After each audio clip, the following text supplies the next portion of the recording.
Morning students, so we're going to do this weekend's teacher training on video as promised. So we've got a nice light airy studio for you here, and I've got James Happily, my partner. He's going to be modelling for us. So we've got up to downward dog position, so we're going to have a look at that. Downward dog is Adho Mukha Svanasana. Adho means down, Mukha means face, Shvan of Shvanasana means dog, and asana, remember, always means pose as the suffix on every one of the poses. So Adho Mukha Shvanasana, not to be confused with Shavasana, which is the corpse pose where we lie down at the end. So that's a really common mistake in pronunciation, so it's Shvanasana.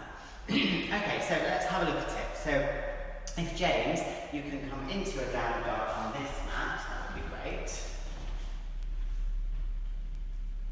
So, no, on the long one, James, on the other one.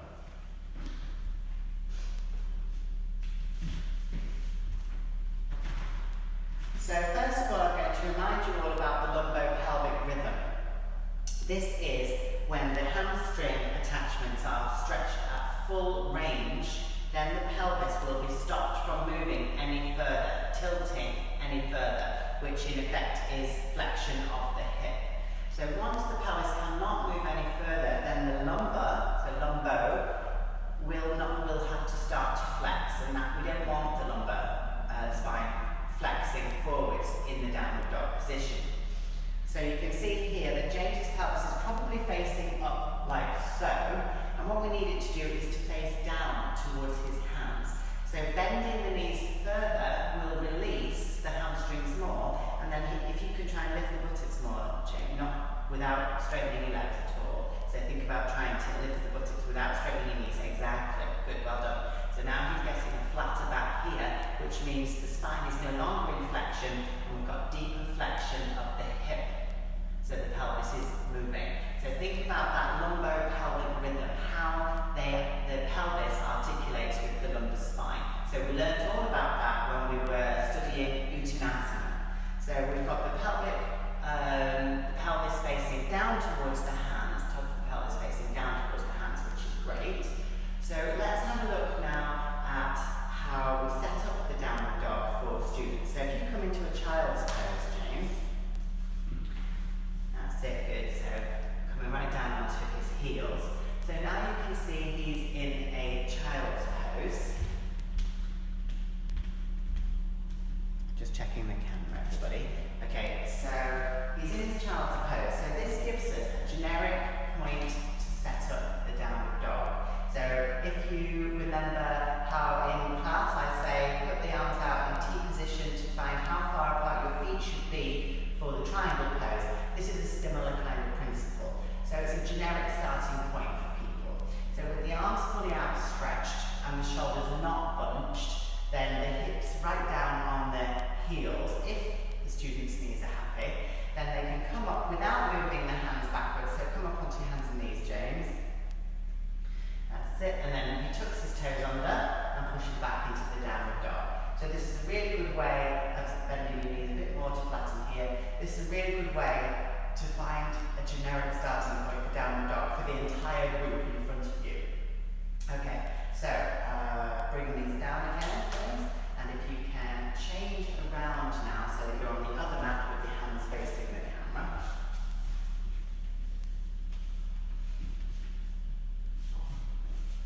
Great, so we're in a downward dog. So now we need to consider the hands. So looking at the hands is really important when you're teaching downward dog position. So a few things to remember. So first of all, looking and making sure that the middle fingertips are not further ahead on the right or left hand. So James, if you bring your right hand back about 2 inches. So this is really common. So now this hand is about 2 inches further back than this hand. This means that this arm will be taking all of the weight, and this one is kind of just relaxed, and it would be the same vice versa on the other hand. So bring that hand back. That's it. Good.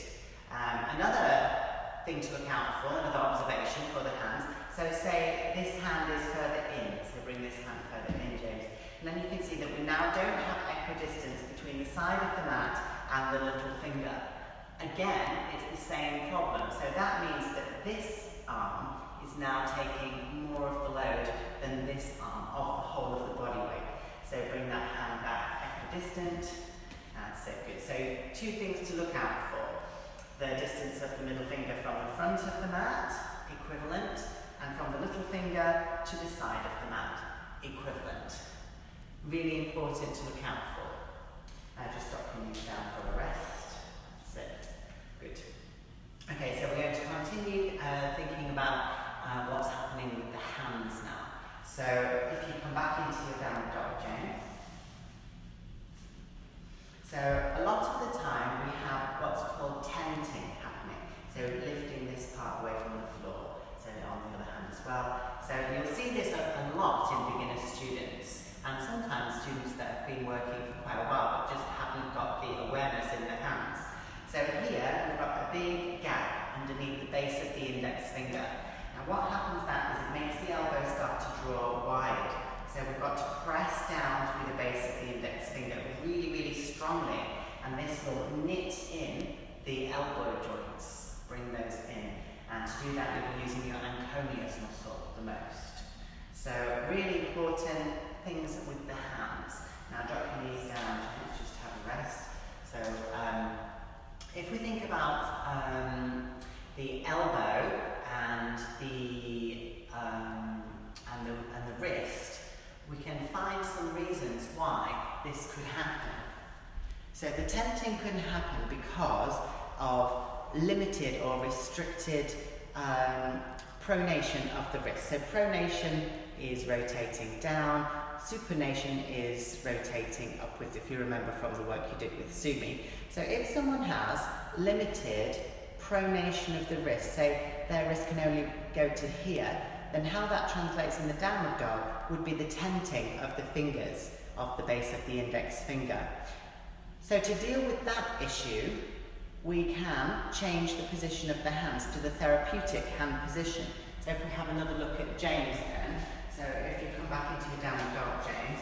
So the therapeutic hand position is, instead of having the middle finger facing forwards, look at your hands, James, and turn to the index finger is facing forward, so turn your hands out.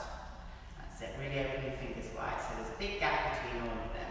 So now, just bring that right hand back a touch, that's it. So now he's got his index fingers facing forwards.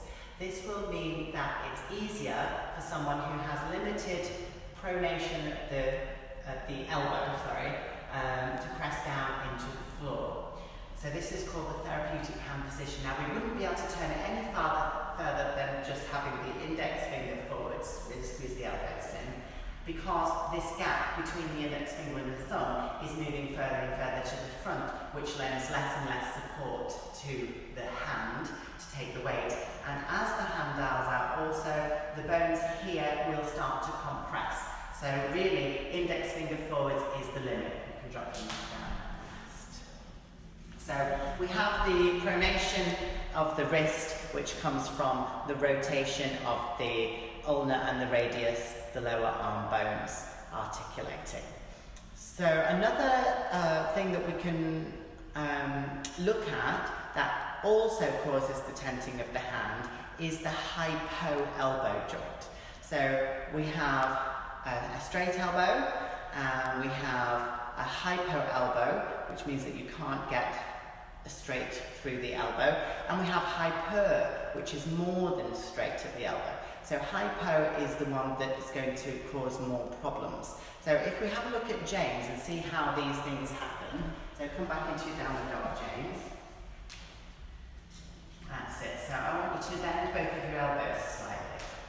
That's it. So when this happens, because the elbows are going wide, it often draws the base of the index finger away from the floor. And then the student is just basically ramming down into the joint and the carpal tunnel and not sharing the weight through.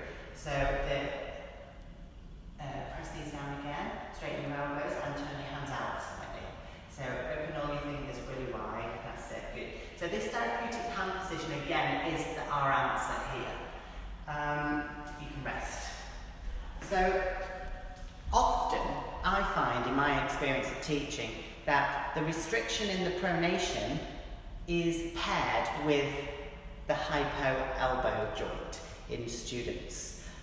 Turning the hands, index finger forwards, therapeutic hand position can help, but it's minimal help.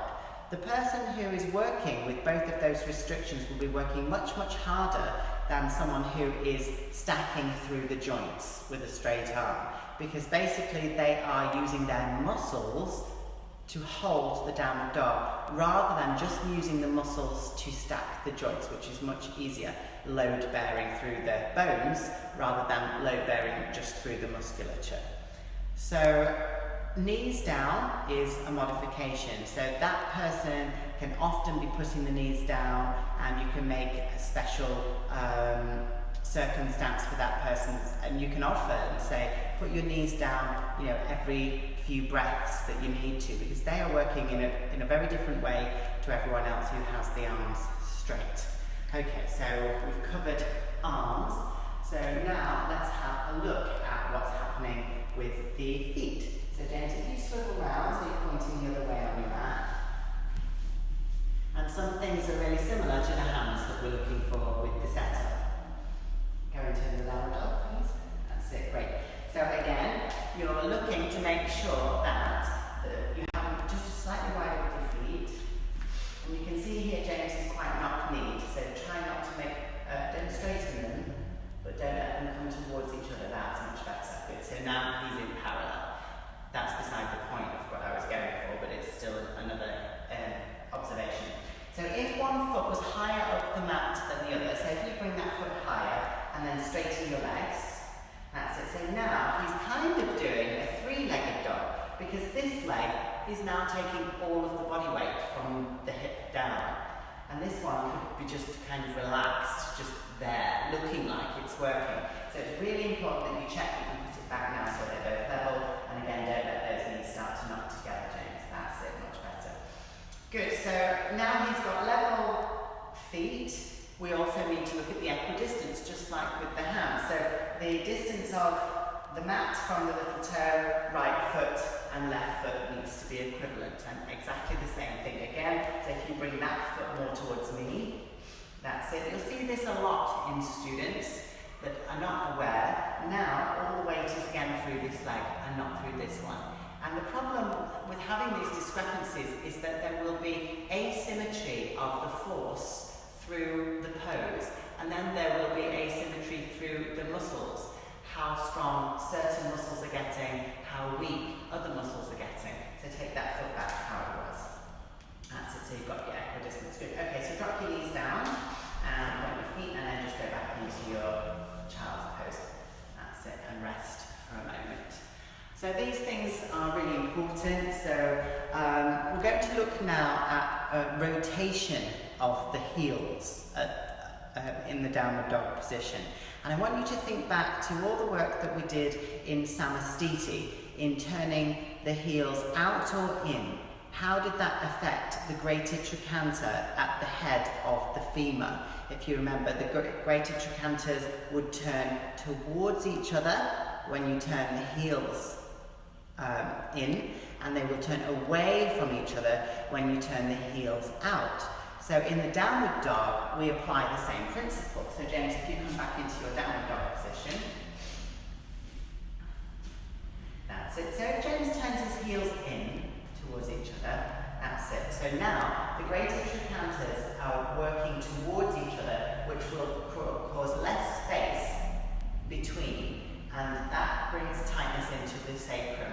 So if you turn your heels slightly out, away from each other, and don't go knock-kneed, and stretch the legs, that's it, good. Now his greater trochanters, which will be here at the top of the femurs, will be turning away from each other, much more spacious through the sacrum, and in turn down through the lower back, which is what we want. So drop the knees down, rest again, just check where I am. So that is foot position, creating the space in the sacrum and the lower back by making sure that the greater trochanters are moving away from each other. When the heels turn away from each other, they'll move away from each other. Okay, so that's important.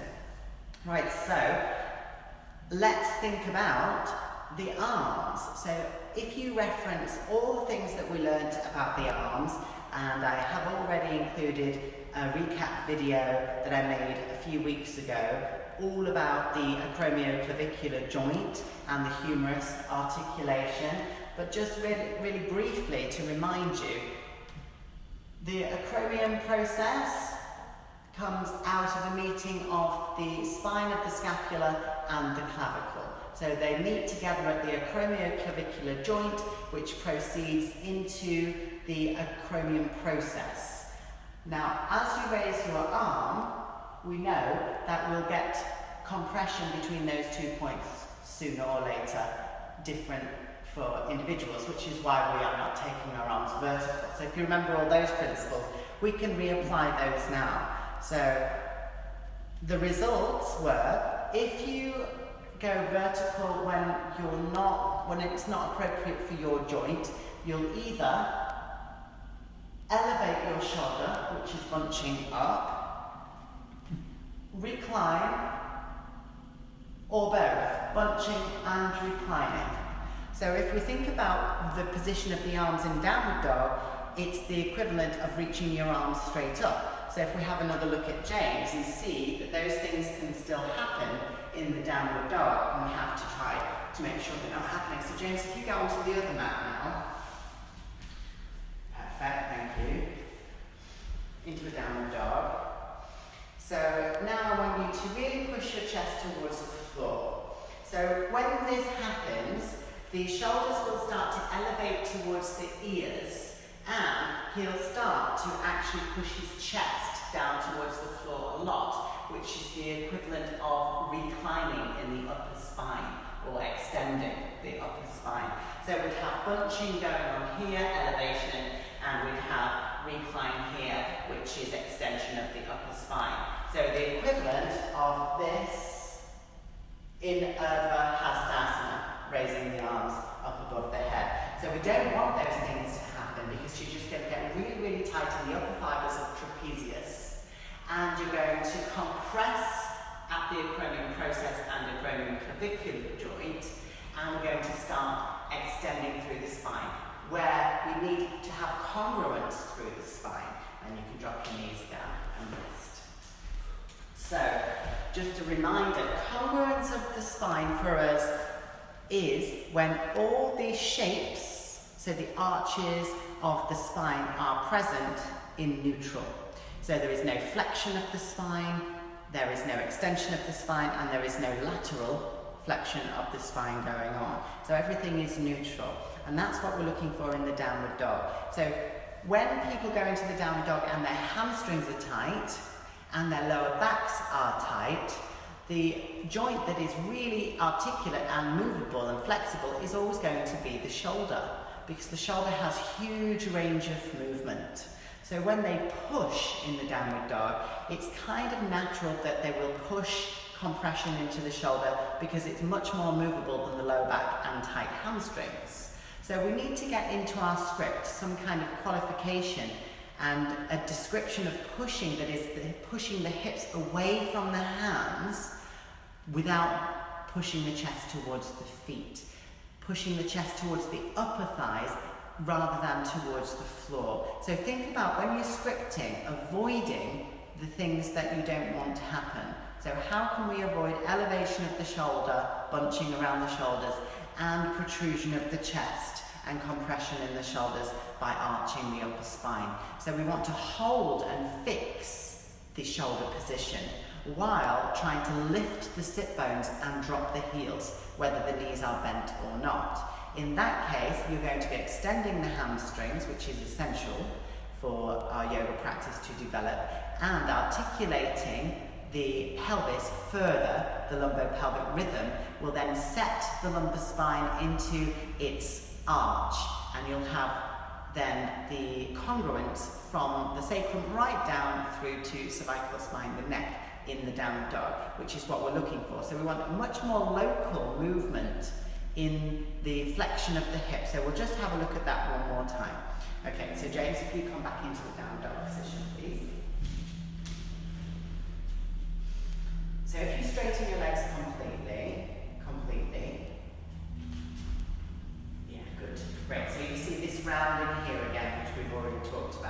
So now, as he bends his knees, and doesn't go knock-kneed, keep them away from each other, now you can flex more here, and really try your best not to push that chest towards the floor. So this is looking much, much better. Squeeze the elbows in as well. Great. Okay, so rest the knees down. Okay, so that's quite a lot of things. Let me just check we've got everything in there. Yes, we have. Okay, so now let's look at some adjustments, some things that we can do to assist with our hands and adding our body into the service of this pose. So the first thing we need to do is make sure that we've observed the equidistance of hands and feet. And the way that I like to do that is to add it to my script. So if I'm teaching 16 people, for example, I'll get them into their first downward dog and then say, everybody have a look at your hands. Check that the middle fingers are facing forwards. Check that from the little finger to the side of the mat is equivalent. Now everybody look at the feet. Or if that's taken a while, you can wait for the next time they're in downward dog and then say, okay, everyone just check again your hands briefly, because they've had that information once. And then everybody have a look at your feet. Check that one foot isn't higher up the mat than the other. Check that you have equidistance from the little toe to the side of the mat. And check also that when looking back at your own feet, you cannot see your inner heels. So adding these kind of things to the script will mean that they have turned the heels out. So let's have a look at some adjustments now. So come into the downward dog, James.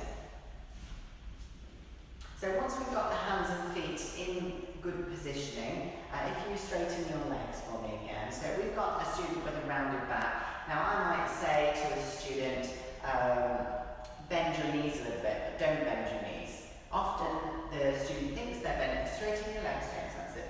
So often they think that they're bending their legs when they're not. So if I'm walking around the room and I want to indicate that I'm talking to a particular student, as I pass that student when I'm saying bend the legs, I won't say a name, but I'll just say, and we can bend the knees more, and I will pat that student or touch that student so they know I'm indicating that I'm talking to them very specifically. So that's a really good way of directing anonymously in a group an instruction at a particular person. Can you straighten your legs a bit, please, now? So another helpful thing is if they are not bending their knees when you have tried this directing and you've said it, you're right next to them, you've reiterated it a couple of times, then you can come along behind and you can just get your arm and hand and just say bend the knees as an indicator. Well, it's a much firmer indicator, but it does work. So our next adjustment is going to be to try and draw them back a little bit. So I'm taking my first two fingers into the crease of the hip and drawing his hips back. That's it, don't straighten your legs. That's it. So it's great that James doesn't know, because this is what happens, they'll start to straighten their legs. So keep those knees bent and keep lifting the sit bones up and pressing back. Good, okay. So I'm tilting him forwards now. So pushing from the back of the iliums with my thumb to try and get even more flexion. So I can do those with my hands, but I can also do them with the strap. So when you're using a strap, a lot of the straps have a metal buckle on them. So be really careful that if you're using a strap with a metal buckle, and actually even if James can rest your knees down a second, poor James, even if you're using with a plastic strap, make sure that as you put the strap underneath them, you put the soft end of the strap through. So you don't want to have a metal buckle or a plastic buckle really swinging near someone's face, and particularly if they're wearing glasses. Okay, so come back into downward dog, nice and quick. That's it, great. So bending those knees again. So I'm going to keep the buckle in my hand and thread through the soft side. And then we're not going into the belly or the thighs, we're going right into the crease of the hip. And now I can stand here and use my body weight, so I sit back and then I lean back, keep bending those knees, James, that's it, and try and turn the sit bones upwards without pushing your chest towards the ground. Try and flatten your back even more, that's much better, good. And then I bring my weight back onto my feet, release the soft end and come out. Okay, so another adjustment we can do, so straighten the legs fully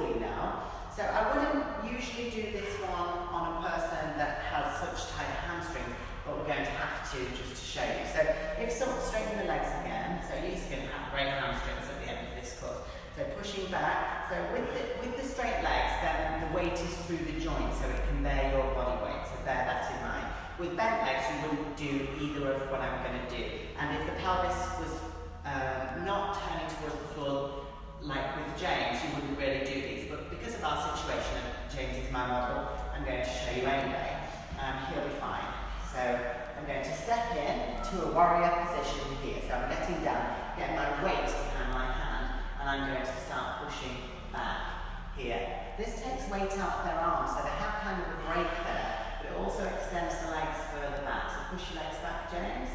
That's it. Good. And then I can also, I stand between the hands, I reach forward to take hold of the side of the hips, and now I put my body weight, so really straighten your legs, James, as much as you can. That's it.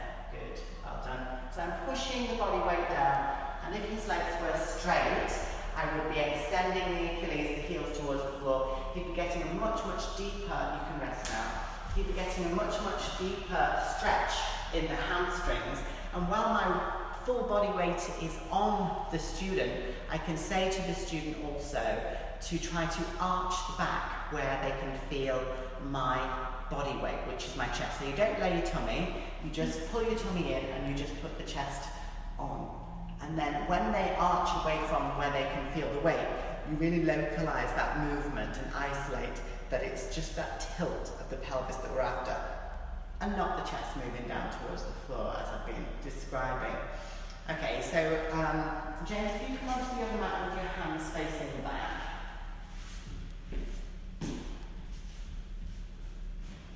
That's it, so straightening the legs again. So another thing that is great about the, take your hands a bit wider, about the adjustment that I was just doing is that once I have my weight on, really try and straighten your legs, push your knees away from each other and stay like that. Good, to just breathe. Is that I can see the alignment of the legs in this position. So I can encourage inward rotation of the thighs. Straighten your legs. That's it. Straighten them. That's it. Turn the thighs in while they're straight. That's it. And the heels turn out a bit then. That's it. Straighten your left leg. Good. That's it. And then when I'm going to come up, I'm going to push myself off. And you can rest again, James. Okay, so that's a couple of things that are really helpful. I'm going to show you one more adjustment now. So, James, if you go back into the down dog, unfortunately, I know you're getting tired by now, but isn't he doing well? So now I'm going to cross my wrists like so. I grab hold of the inside thigh. Now, not too high, obviously, into intimate areas, but we're going to be mid-thigh. Definitely not on the kneecap, but above the kneecap. So I'm going to take my hands through. Because I've crossed my hands, when I lean back and pull, I'll be rotating the thighs and in turn the femurs inwards, which means the heels will be turning out again and the greater trochanter are moving away from each other. So in doing this, I sit down nice and low, take my hands through, and then I lean back and pull. And then I come back onto my feet and move away. Okay? So really important then, all of these things. So James, you can have a rest again now. So James is doing really well. He doesn't practice yoga, so he's doing really well for us. So you've got a few adjustments there to practice. So what I'd like you to do is use the PowerPoint, answer all of the questions and the tasks, and then try to build your script.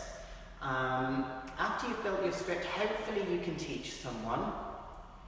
And if you film that and have a go, then you can send it to me. I can have a look at it and give you some pointers. And then we can also arrange to connect via FaceTime or Skype for any questions or things that you're not quite sure about. And we can just get this done in a different way. So I hope this has been really helpful. This is my first video that I'm going to send to you, along with the PowerPoint, about the downward dog. A lot of information, so some other videos will have less information. If you're watching this video on a tablet or a phone, rather than a laptop, what I found watching videos back is it's very handy because you can zoom in to exactly what I'm doing with my hands in the adjustments, which is really helpful. So have a think about that. And obviously you've got the advantage with this way of doing the course that you can review again and again and again the workshops. So let's try and put a positive spin on it for now and see how we go. Alright, so that's Adho Mukha Svanasana, the downward dog.